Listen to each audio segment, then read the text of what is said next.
अस्सलाम वालेकुम, आदाब। आप देख रहे हैं स्टेट ऑब्जर्वर। मैं हूं आशिया खान। बात करेंगे बीएसएफ सीआईएसएफ वालों की। बहुत दिनों से प्रोटेस्ट कर रहे हैं, अपनी मांगों को मनवाने के लिए बिल्कुल साइलेंटली बैठे थे, पर उसके बीच में उनके साथ बहुत बुरा बर्ताव भी किया गया। लेकिन अगर हम बात करें 2-3 दिन पहले की अगर बात करें तो उनको रविंदर राणा जी जो भाजपा के प्रेसिडेंट हैं, उन्होंने कहा था आप सिर्फ आधा घंटा वेट करें, और आधा घंटा वेट करते करते ये यहीं पे बैठे हैं। 2-3 दिनों से आधा घंटा ही वेट कर रहे हैं। आधा घंटा इनके लिए बहुत लंबा हो चुका है, क्योंकि अभी तक इनको बुलाया नहीं गया, इनसे बातचीत नहीं की गई। आप देखेंगे किस तरह की इनकी हालत है। इनके बिस्तर वहाँ पर पड़े हुए हैं पीछे, और ये यहाँ पर ही बैठते हैं, यहीं पे खाते हैं, यहीं पे पीते हैं और यहीं पे सोते हैं। सामने भाजपा का कार्यालय है, आप देखेंगे भाजपा का कार्यालय है। अंदर एसी लगे होंगे, अंदर वेल फर्नीचर भी लगा होगा, हर एक सुविधा अंदर मौजूद होगी। पर ये जो बच्चे हैं, इनके लिए कोई यहाँ पर सुविधा नहीं है। इनके लिए कभी कोई नहीं आता, वहाँ से एक पानी की बोतल नहीं आती। किस तरह के, हम अपने जम्मू कश्मीर यूटी की अगर बात करें तो किस तरह के हालात हैं यहाँ पर, कि कितनी देर से यहाँ पर हम कहते हैं कि युवा रीढ़ की हड्डी है। तो युवा आज यहाँ पर बैठा हुआ है, बहुत दिनों से अपने हक की मांगों के लिए यहाँ पर बैठे हुए हैं। और साफ़ तौर पर चलिए इन्हीं से बातचीत करते हैं और जानने की कोशिश करते हैं कि आधा घंटा कितना लंबा हो गया। सर, क्या कहना चाहेंगे, आधा घंटा कितना लंबा हो गया? असें मैडम जी आपे नहीं समझ आती केह् करा करदे साढ़े कन्नै। जां तां असें दिक्खी नहीं चाहते, पैह्लें उत्थें बैठे दे, उत्थों आने ठुआली ओड़ेआ। असें कोई इंदे कोई ऐसी नौकरी नहीं मंगा दे जेह्ड़ी अस दफ्तरें अंदर बैठियै करनी है। अस इंदे सिंपली गुजारिश करा सर, असें जेह्ड़ी फौज दी नौकरी करना चाहते असें ओह् देओ। ओह्दे लेई असें हर टेस्ट क्वालीफाई कीता दा है। बड्डी गल्ल मैडम जी एह् आंदी है कि चलो असें होर भर्थी दिक्खनी होंदी ना, तो फिर अस चलो घर चली बी जंदे। साढ़ी ओवरेज होई मैडम जी 4 साल आए न इक्का भर्थी दी। कम से कम ओह्दे उप्पर गै ध्यान देओ, भावें तुसें 4 साल च जेह्ड़े बच्चे ओवरेज होई गेदे न उ'नें कुत्थें जाना है। इ'नें उस चीज़ दी कोई समझ नहीं, क्योंकि अपनियां नौकरियां लग्गी दियां न, इंदियां नौकरियां लग्गी दियां न, बच्चे फॉरन पढ़ा दे न, इंदा अपना मतलब सारे वेल सैटल्ड न। हून जेह्ड़े जिंदे कोला एह् वोट लैंदे न, मतलब इ'नें जिंदे लोकें पर उम्मीद होंदी ना, उ'नें इंदियां उम्मीदां पूरियां कीतियां। पर असें इंदे पर उम्मीद ही, पर एह् साढ़ी उम्मीद छोड़ी मैडम जी, गल्ल भी नहीं सुनदे साढ़ी। ये कहीं ना कहीं जो लीडर होता है वो जनता से होता है, जनता लीडर से नहीं होती। मैडम जी अस भी इन्हें इयै सनाने कि भला अस तुंदे करना, लेकिन ऐसा नहीं करियो कि कल दी तुसें साढ़ा ग्रां आना पवै फिर अस तुंदा खिलाफ होई जाइए। उन कन्ने हो 51 दिन होई है मैडम जी अस हल्ली बी आखने कि साढ़ा कम्म करो, क्योंकि अस अग्गें दुखी आं, गरीब घरा आए दे आं। अस साढ़ा कोई कम्म करी ओड़ो, कोई बी करी ओड़ो, असें उसी आखना साढ़े परमात्मा कौन है, उ'ऐ जिन्नै साढ़ा कम्म कराया, असें पूरी उमर नुहाड़े कन्नै रौह्ना। हून अस बी इ'नें इ'यै गल्ल आखने जनाब, जेकर तुंदे कोला साढ़ा कम्म नेईं होंदा तां असें घर भेजो, अस अपना होर ध्याड़ी दा भला लाइयै कोई कम्म काज करिए, क्योंकि नौकरियां मिगी लग्गा दा तुसें दी नहीं सकदे। जां असें सनाई ओड़ो साढ़े कोल नौकरियां हैनी हैन, अस दी गै नहीं सकदे, अस सिर्फ वादे करी सकने तुसें नौकरी नहीं, तुसें नौकरी नहीं अस दी सकदे हैं। पता चलिए अस घर जाइए 51 दिन होई गे मैडम जी इन्ने सामने बैठे दे। कोई या तो बमार होए, बरखा कनी च बी इत्थै ना कोई साढ़े कोल टैंट लाए दा, टैंट एह् पुट्टियै लेइयै। कोई कम से कम थोड़ा इंसानियत भी होनी चाहिदी। बच्चे बरखा च बमार होए, तुस अंदर कुसै भेजो, कक्ख भी नहीं। आंदे न असी अद्धे घैंटे बाद, तुस बाहर बैठो अद्धे घैंटे बाद मिलने मैडम जी, गड्डी लेइयै कदें इद्धर निकली जाना, कदें गड्डी लेइयै उद्धर चली जाना। यार बच्चें बी दिक्खो तुंदे अग्गें बैठे, जिसलै वोटें दी बारी आग ना मैडम जी, कल्ले कल्ले बंदे कन्नै मिलदे, चाहे कल्ला खड़ोता दा उसी आखदे बेटा ध्यान रक्खेआ साढ़ा आए सारी। इत्थै मैडम जी तुंदे अग्गें रोज़ होंदे बैठे दे, कम से कम सोचो आनिए इंदे हाल चाल तां पुच्छो। तुसें उंदा ध्यान रखना, ओह् रखदे तुसें दा ध्यान? सारे पूरे जम्मू कश्मीर दी हूँ पता चला करदा कि इसलै नौजवानें केह् हालत चला करदी है। आखदे रीढ़ दी हड्डी, उ'नें रीढ़ दी हड्डी त्रोड़ियै हून इ'नें बैठना कि साढ़े खिलाफ कोई नहीं बोलै, साढ़े खिलाफ कोई बोलने आह्ला रोग नहीं हैन, तां असें अपनी मन मर्जियां करनियां। असें इ'नें इस स्हाब कन्नै रक्खी ओड़ना कि एह् बेरोज़गार भुक्खा मरग, अपनी रुट्टी लेई तरसदा रौह्ग। एह् इलैक्शन आह्ले चक्करें लगा पौने, इ'नें सिर्फ अपने फुलके लेई तरसना, जेह्ड़ी एल्लै सिस्टम असें जिस तोड़ी लग्गा करदा है। हून हिम्मत किन्नी है? हिम्मत बड़ी है मैडम जी, लास्ट तक जदूं तक साढ़ी होंदे, क्योंकि असें घरा इक्का गल्ल, साढ़े घर आह्ले बी इक्का गल्ल आखदे, पुत्तर 30 साल तुसें होई जाना हून, लेकिन हून घर आनियै बी तुसें केह् करना है। जे घर आगे हो ना, तुसें ध्याड़ियां बी इन्नी मैडम जी हून लगदियां, क्योंकि पढ़ी लिखियै बच्चा ध्याड़ियां ला, करोटा चुक्को सिरा पर, पढ़ी लिखियै इन्ने 80 नंबर लेइयै अस घर बैठियै ध्याड़ियां लागे, ध्याड़ियां किन्ने गै चिर लाग। लेकिन इन्हें उस चीज़ हूँ अस आए दे, डैडी होर भी आखा पुत्तर मरी जागा कोई चक्कर नहीं, फतेह करिए। हाँ, लेकिन एक तो एक बारी जेकर मनगर नौकरी ली आवें, नहीं तो घर नहीं आया, तो मैं घर नहीं जाना जो तक साड़ी नौकरी नहीं लगती। मतलब घर आह्ले फुल सपोर्ट च? घर आह्ले मैडम जी होना ओह् बी दुखी ने, उ'नें कोई डैडी साढ़े होर ध्याड़ी लांदे न, उ'नें पता ध्याड़ियां कि'यां लाई जंदियां न, उ'नें पता असें पढ़ाया कि'यां, उ'नें दिन रात इक करियै उ'नें असें पढ़ाया, लेकिन साढ़ी पढ़ाई दा इ'नें एह् नतीजा दित्ता। क्या कहना चाहेंगे, कुछ गलत तो नहीं मांगते, देश की सेवा करने के लिए जॉब मांगते हो? बिल्कुल मैडम जी, अज तुसें पता लगातार 51 दिन नहीं दिन रात रात भी इत्थै ते दिनें भी इत्थै जिसलै आए उसलै बड़ी ज़्यादा ठंड ही, उसलै भी इत्थै रेह्, उस तो लगातार अज्ज इत्थै बैठे हूँ गर्मी होई गेई है हून भी इत्थै मैं फसली ते पैह्ले मैं जेह्ड़े साढ़े रायना साहब होर न और MP साहब उ'नें रिक्वेस्ट करना कि सर प्लीज़ इस इशू पर थोड़ा ज़्यादा ध्यान देओ, क्योंकि अज्ज 51 दिन होई है बच्चें गी इत्थै बैठे दे। और सैकेंडली मैम मेरा एक ये सवाल है, ये मेरा सवाल जो है ये MOS PMO सर से है, होम मिनिस्ट्री से है और होम मिनिस्टर अमित शाह जी से है कि सर जब वैकेंसीज इतनी थी तो आपने मेडिकल के लिए क्यों बुलाया? क्या इसमें आपका कोई पॉलिटिकल एजेंडा था जो DDC के दौरान आपने चलवाना था, या इसमें कोई और तरह की आपकी बार स्टेटमेंट थी? ऐसा क्यों की गया? इस पर एक्शन लिया जाए। और मैम ये सारें गी पता तुसेंगी, मेरे कोई पर्सनली दस्सने दी लोड़ नहीं है, अस बार बार आखा करने 65 to 70% ऐसे बच्चे न जिंदी एज होई गेदी है, ओवर एज होई गेदे न। अगर तुस हूँ तुस नमीं वैकेंसी रिक्रूटमेंट लैंदे हो ते एह् बच्चे कुत्थै जाणगे? इंदी ते एज होई गेदी, फ्यूचर ते तुसें स्पाइल करी ओड़ेआ। ते कुतै ना कुतै तुहाडा फर्ज बनदा कि प्लीज़ इसी दिक्खो, क्योंकि तुस इक तुंदे कोल इक सैटअप नहीं है, तुस नमां दिक्खी जा दे हो। एह्दे च जेह्ड़े 5 जेह्ड़े बचे दे बच्चे न ओह् बी दोबारा ऐड होने न, फिर दौड़नगे, फिर मेडिकल देनगे, फिर उंदा खर्चा होना। तो इस तो अच्छा जेह्ड़े तुंदे कोल हैन तुस उ'नें लेई लो। और रैदर दैन वैकेंसीज पेदियां न, BSF जेह्ड़े IGBSF ने वैकेंसीज पे उ'नें रिमाइंडर भी पिच्छे 2-3 बारी भेजी ओड़ेआ, बट कोई एक्शन नहीं लिया जा रहा। पता नहीं है यूथ की आज हूँ देखो तो आस्ता आस्ता हर एक ऑर्गेनाइजेशन साढ़े सानू सपोर्ट करने वास्ते जुड़ा कर दी है। क्यों ये चाहती है कि अस कोई ऐसा उग्र प्रदर्शन करचे? अस पीसफुली बैठे दे, असें उत्थों चुकी ओड़ेआ किस बेस पर?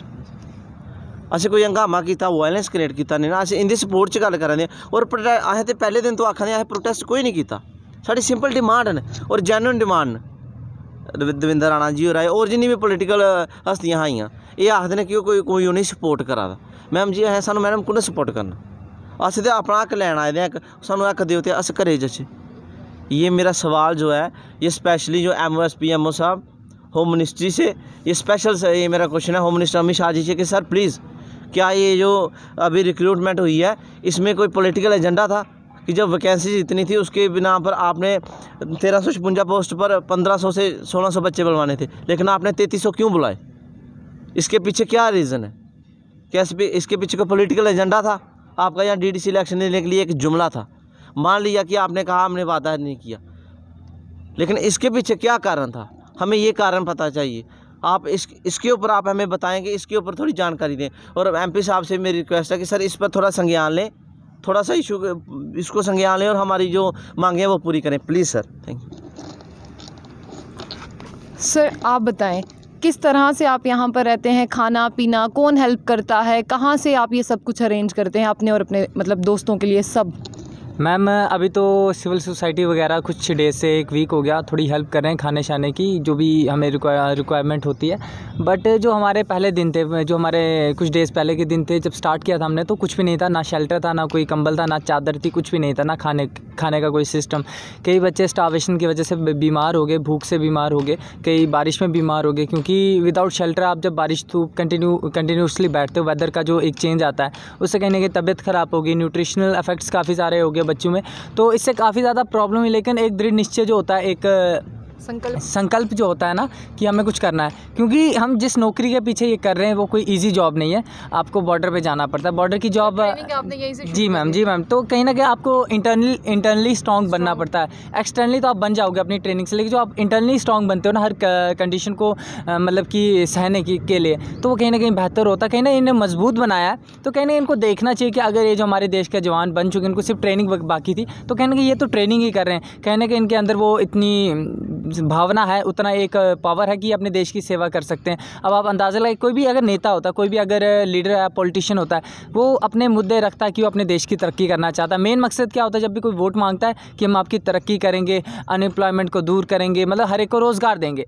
बट आप रोज़गार देने की बात तो छोड़े, लेकिन जो रोज़गार जिसको मिल चुका था आपने उसका भी रोज़गार छीन लिया ना, आपने रोटी छीन ली उसकी भी।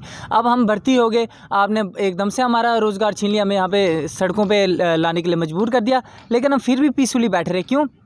क्योंकि हम जिस जॉब के लिए जाना चाहते हैं वो कहीं ना कहीं देश की सेवा करने के लिए जानी जाती है। तो अगर हम ही इनके खिलाफ गलत प्रदर्शन करेंगे, वायलेंस क्रिएट करेंगे, तो कहीं ना कहीं एक छवि जो हमारी शैडो गलत हो जाती है कि अगर ये देश की सेवा करना चाहते तो अगर ये इतना गलत प्रदर्शन कर सकते तो कहीं ना कहीं उसे देश की सेवा करने का कोई हक नहीं है। तो मेरी सरकार से अपील है कि मोस्ट इंपॉर्टेंट थिंग थी कि फर्स्ट ऑफ ऑल की जो ऑल मेडिकल फिट कैंडिडेट्स थे, तो जिनकी आपने अगर पूरे बच्चे नहीं उठाने थे, 3300 अगर जिनका हुआ था 2900 सेलेक्ट हुए थे, अगर पूरे नहीं उठाने थे तो आपने इतने सारे बच्चे क्यों उठाए? 10 या 15% जो ज़्यादा से ज़्यादा बच्चे उठाए जाते हैं मेडिकल के बाद, आपने डबल बच्चे उठा दिए एकदम से।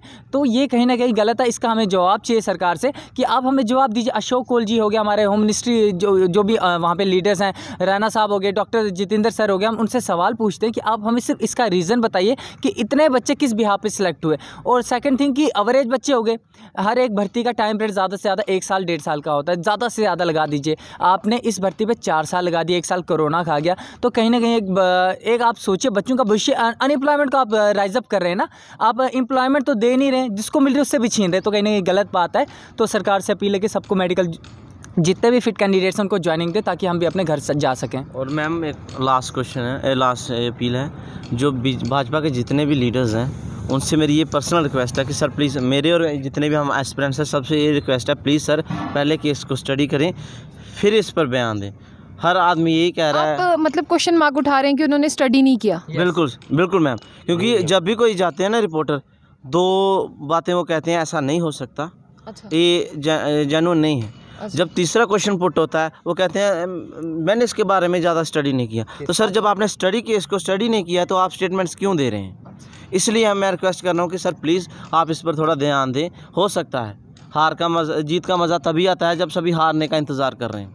इसलिए आपसे रिक्वेस्ट है प्लीज़ सर इसको स्टडी करें तभी स्टेटमेंट से। और कहीं ना कहीं एक शर्म की बात भी है कि अगर आप रूलिंग पार्टी के लीडर हैं तो आपके कार्यालय के बाहर ही, आप कहीं और छोड़े, आपके कार्यालय के बाहर ही बच्चे 51 डेज से डे एंड नाइट बैठे, तो आपको अभी तक इस मसले का पता ही नहीं है। आधे लीडर्स इतनी बड़ी बड़ी रैंक पे, इतने बड़ी बड़ी पोस्ट पे बैठे हैं, वो कहते हैं कि हमें इस मामले का पता ही नहीं है, हम इस मामले की जानकारी लेंगे, इनके बारे में स्टडी करेंगे। तो कहीं ना कहीं उनके ऊपर सवालिया निशान उठते हैं कि आप रूलिंग पार्टी के लीडर्स हैं, तो कहीं आपको अगर इस चीज़ का पता नहीं, जहाँ तक कि जम्मू कश्मीर के बच्चे को पता लग चुका है, तो कहीं ना कहीं आपको शर्म आनी चाहिए इस बात के पीछे। अगर आप इतने बड़े लेवल पर बैठे हैं, आपको अपनी स्टेट, अपनी यूटी का ही नहीं पता कि यहाँ पे क्या हो रहा है, सबसे बड़ा मसला क्या चल रहा है। तो एक और बात की, जैसे इसने बोला कि हर एक केस को स्टडी किया जाता है पहले। आप इतने बड़े जब रैंक पे बैठते हैं ना, अगर आप कोई भी स्टेटमेंट देते हैं उसका कहीं ना कहीं बहुत मीनिंग होता है, आपको लोग फॉलो करते हैं, लोग आपको देखते हैं, और आप बिना जानकारी लिए, बिना केस स्टडी के अपनी स्टेटमेंट दे देते हैं कि इन्हों बहलाया जा रहा है, किसी के ऊपर आके प्रेशर में आके या किसी की बातों में आके यहाँ पे बैठे हुए हैं।